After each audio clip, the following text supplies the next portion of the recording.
First day training para sa pagluluto niya. Ang alalay ni Chef Boy Logro. Una-unang step niya sa pagluluto. Tinitraining ko siya. Ayun.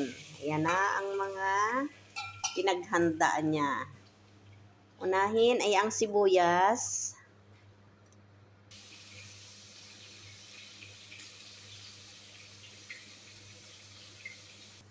Sunod mo na yung bawang. Ang lulutuin ni Richelle sa Luna. Chicken sa Luna.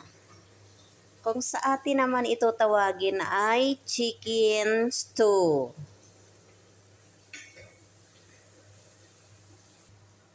Next, yung spices mo na mga buto-buto. Yan. Sabay mo yung sili mo, kamatis, at saka yung dry lemon. Hako pa, Bea.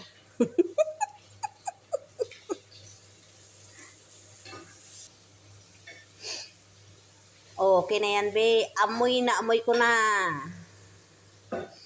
Amoy pa lang, ulam na.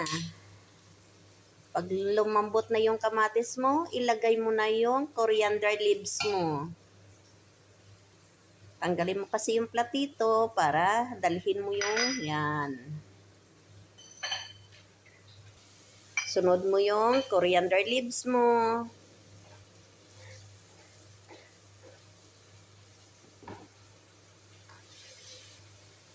After coriander leaves, ang chicken mo.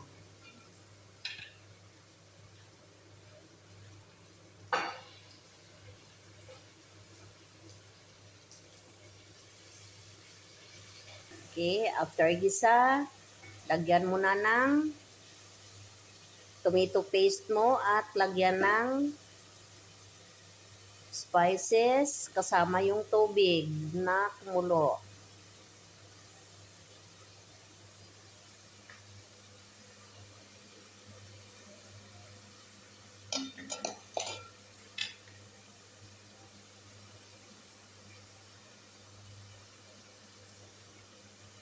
Sabayan mo ng isang Maggi. Kontrolin mo yung ang sabaw mo. Sige. Sige pa. Sige pa.